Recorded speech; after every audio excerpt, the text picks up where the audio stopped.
आज हम आपको एक बहुत बड़ा और महत्वपूर्ण दस्तावेज दिखा रहे हैं जिसमें आपको यह पता चलता है कि भारत के खिलाफ कितने बड़े स्तर पर एक अंतर्राष्ट्रीय साजिश हो रही है और उसमें बहुत बड़ी बड़ी पीआर एजेंसियां लगी हुई हैं, बहुत बड़े बड़े एनजीओज लगे हैं और बहुत बड़ी बड़ी शक्तियां इसके पीछे काम कर रही हैं। अगर इस नए दस्तावेज की बड़ी बात पर गौर करें तो वो ये है कि विदेशी ताकतों को ये नहीं पता कि अगर भारत सरकार ने कृषि कानूनों को वापस ले लिया तो फिर उसके बाद क्या करना है। तो इस स्थिति को आज आपको नए नजरिए से समझना होगा और आज मैं आपको जो बता रहा हूं वो ये कि अगर आज भारत सरकार ये कह भी दे कि वो कृषि कानूनों को वापस लेने के लिए तैयार है, तब भी अब ये आंदोलन और ये अंतर्राष्ट्रीय साजिश रुकने वाली नहीं है, क्योंकि ये कृषि कानूनों को लेकर है ही नहीं।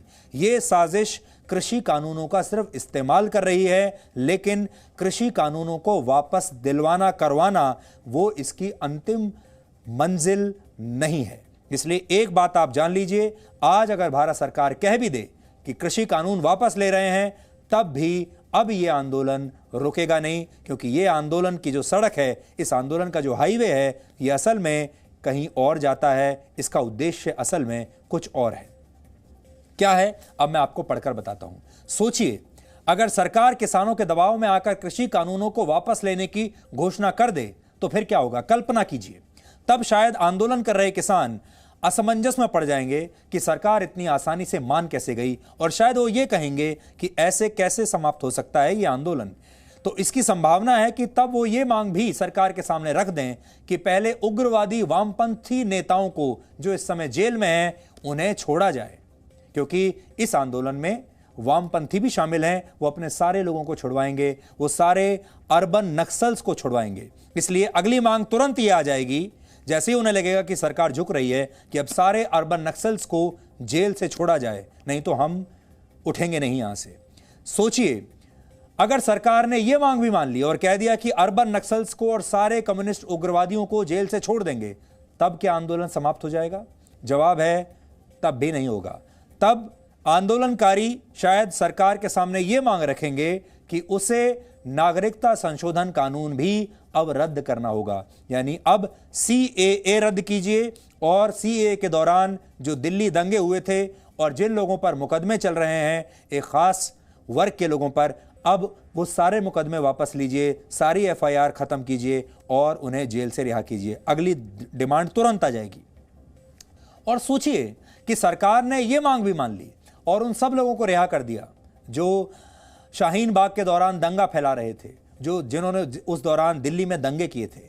तब क्या आंदोलन खत्म हो जाएगा? जवाब है नहीं, तब भी नहीं होगा, इतनी आसानी से नहीं होगा।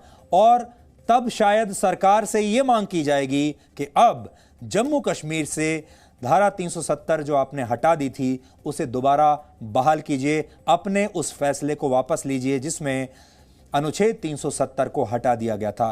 फिर यह मांग की जाएगी, क्योंकि आप हमेशा याद रखिए, कृषि कानून संसद ने पास किए हैं, और अगर संसद द्वारा पास किया गया एक कानून अगर वापस लिया सरकार ने, तो फिर जम्मू कश्मीर का अनुच्छेद 370 वाला कानून भी इसी संसद ने पास किया था, फिर यह भी वापस लेना पड़ेगा। नया नागरिकता कानून वो भी इसी संसद ने पास किया था, वो भी वापस लेना पड़ेगा। यह आंदोलन ऐसे नहीं जाएगा, और हो सकता है कि फिर पूरे पंजाब को ही खालिस्तान घोषित करने तक यह आंदोलन चलता रहे, जब तक खालिस्तान बन न जाए। लेकिन एक बार फिर से सोच लीजिए, सरकार ने अगर ये सारी मांगें मान ली तो फिर आपका क्या होगा, भारत का क्या होगा, इस देश का फिर क्या होगा? फिर भी यह आंदोलन खत्म नहीं होगा। फिर आंदोलन कर रहे लोग शायद यह मांग करेंगे कि जब तक यह मौजूदा सरकार की जगह देश में वापस कांग्रेस और विपक्षी दलों की सरकार नहीं बन जाती, अब तब तक यह आंदोलन चलता रहेगा। और आखिर में यह आंदोलन कहां पहुंचेगा?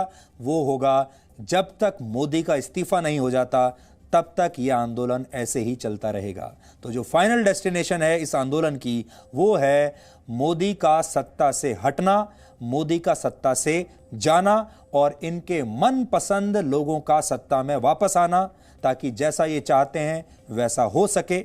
सबके लोन माफ हो जाएं, सब पैसा बना सकें, भ्रष्टाचार की वापसी हो जाए, बड़ी बड़ी जो डील्स होती हैं, हथियारों की जो डील्स होती हैं, सब में सब बिचौलियों को वापस पैसा मिलना शुरू हो जाए, ये चाहते हैं। और हमारे जो डिज़ाइनर पत्रकार हैं, जो आजकल अदालतों के चक्कर काट रहे हैं, जिनकी दुकानें बंद हो गई हैं, जिनके रात में 9 बजे के शोज़ आजकल बंद हो गए हैं, उन सब की भी वापसी हो जाए, ये चाहते हैं ये लोग। इसलिए कृषि कानून वापस लेने से अगर आपको लगता है कि ये आंदोलन रुक जाएगा, तो आपकी बहुत बड़ी गलतफहमी है।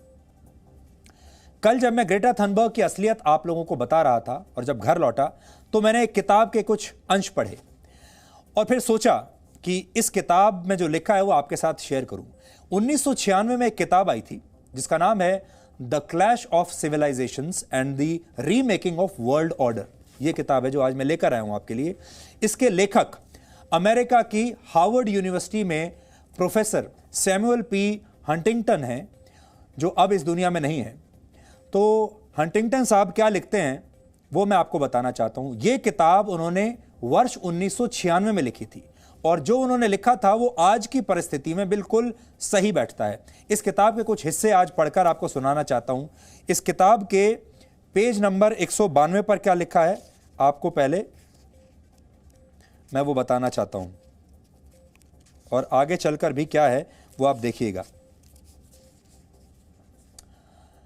इसमें लिखा है, इसका टॉपिक है ह्यूमन राइट्स एंड डेमोक्रेसी, जिसमें वो बताते हैं कि पश्चिमी दुनिया के देश ह्यूमन राइट और डेमोक्रेसी का इस्तेमाल तीसरी दुनिया के देशों पर वैचारिक कब्जे के लिए करेंगे, ऐसा इसमें लिखा है। और इसे ह्यूमन राइट्स इंपीरियलिज्म का नाम दिया है उन्होंने। इस किताब में लिखा है कि वर्ष 2000 के ओलंपिक खेल वर्ष 2000 में चीन में होने वाले थे, पर अमेरिका और यूरोपियन यूनियन ने मानव अधिकारों के उल्लंघन के नाम पर जबरदस्त लॉबिंग की और इस लॉबिंग के जरिए चीन से ओलंपिक खेल छीन लिए। फिर वर्ष 2000 के ओलंपिक खेल चीन की बजाय ऑस्ट्रेलिया के सिडनी में हुए। तो यहां उन्होंने ये लिखा है। और तब सिंगापुर के प्रधानमंत्री ली कुआन यू ने क्या कहा था ये आपको मैं बताना चाहता हूं। इसमें आगे लिखा है, Lee Kuan Yew commented, succeeded in cutting China down to size. वो पूरी बात जो कह रहे हैं वो ये, America and Britain succeeded in cutting China down to size. The apparent reason was human rights. The real reason was political, to show Western political clout. तो चीन को उन्होंने दबाया, ह्यूमन राइट्स वायलेशन के नाम पर दबाया, लेकिन असल जो उसके पीछे कारण था वो राजनीतिक था, ह्यूमन राइट्स का कोई मतलब नहीं था। और वो ये बताना चाहते थे कि जो पश्चिमी देश हैं उनकी जो पॉलिटिकल राजनीतिक ताकत है वो कितनी बड़ी है। हालांकि आज के संदर्भ में देखें तो चीन एक गलत उदाहरण होगा, हम भी ये जानते हैं, क्योंकि चीन भी कोई बहुत साफ सुथरा देश नहीं है। लेकिन जब ये किताब लिखी गई 1996 में, तब चीन लगभग उसी चरण में था जिस चरण में आज भारत है। उस समय चीन आत्मनिर्भर बनने की कोशिश कर रहा था, अपने पैरों पर खड़ा हो रहा था और लोग समझ गए थे कि यह भविष्य की सुपर पावर है। वही हाल आज भारत का है। भारत आत्मनिर्भर बन रहा है और लोग जानते हैं कि भारत भविष्य की सुपर पावर है। इसलिए जो चीन के साथ तब किया, उससे ओलंपिक खेल छीनकर वही आज भारत के साथ करने की कोशिश हो रही है, ये कहकर कि भारत में भी ह्यूमन राइट्स वायलेशन हो रहा है और लोकतंत्र को दबाया जा रहा है।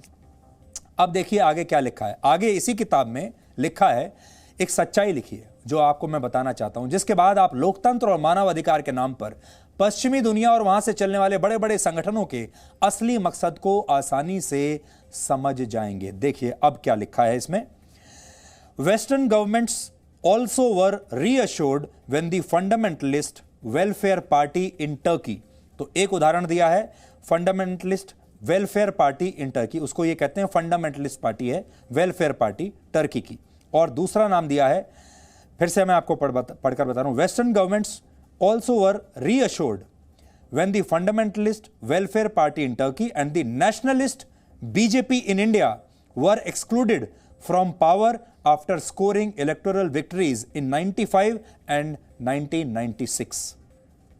आगे लिखा है, as Western leaders realize that democratic processes in non-Western societies often produce governments unfriendly to the West, they both attempt to influence those elections and also lose their enthusiasm for promoting democracy in those societies. Hindi में अगर मैं आपको बताऊं तो इसमें यह लिखा है कि जो पश्चिमी देश हैं उनकी सरकारें बड़ी खुश हुई थीं जब 1995 और 1996 में नेशनलिस्ट बीजेपी भारत में चुनाव में जीतने के बावजूद भी सरकार से बाहर हो गई थी। वो बड़े खुश हुए थे। और टर्की में जब वेलफेयर पार्टी भी सरकार से बाहर हुई थी तो पश्चिमी देश तब बड़े खुश हुए थे। और वो खुश इसलिए हुए थे क्योंकि उन्हें ऐसा लगता है कि लोकतांत्रिक तरीके से मेजॉरिटी पाकर जो देशों में नॉन वेस्टर्न सोसाइटीज़ में जब इस तरह की सरकारें आती हैं वो पश्चिमी देशों के प्रति अनफ्रेंडली होती हैं। और इसलिए जो पश्चिमी देशों की सरकारें हैं वो ऐसी सरकारों को पसंद नहीं करती। और जब ऐसी सरकारें आ जाती हैं सत्ता में चुनकर, जो पश्चिमी देश उन देशों में लोकतंत्र की हत्या के आरोप लगाने लगते हैं और वो तब वहां लोकतंत्र को प्रमोट करना बंद कर देते हैं। ये बात 1996 में सैमुअल पी हंटिंगटन ने कही थी इस किताब में। सोचिए, आज बिल्कुल ठीक बैठती है। इसलिए आप सबको सावधान रहना है। हम आपको बार बार बता चुके हैं, फेसबुक, ट्विटर और इंस्टाग्राम या व्हाट्सएप जैसे सोशल मीडिया टूल्स के जरिए कैसे पश्चिमी दुनिया के देश हमारे चुनाव और हमारे देश की नीतियों को, हमारे देश के कानूनों को प्रभावित करने की कोशिश करते हैं, आपने देख लिया। इसे हमने इंटरनेट से आने वाली डिजिटल गुलामी या डिजिटल उपनिवेशवाद का नाम दिया है। अब इस किसान आंदोलन के पीछे भी यही डिजिटल उपनिवेशवाद आप देख सकते हैं। मीडियम बदल रहा है, तरीके बदल रहे हैं, पर संदेश वही है कि वो हमें कमजोर करना चाहते हैं। ठीक वैसे ही जब उन्होंने ईस्ट इंडिया कंपनी के साथ मिलकर हमें कमजोर किया था या उससे पहले मुगलों ने कमजोर किया था। इस बार आक्रमण हुआ है इंटरनेट के जरिए, सोशल मीडिया के जरिए। Presenting B News app available on Google Play and App Store. Download it now.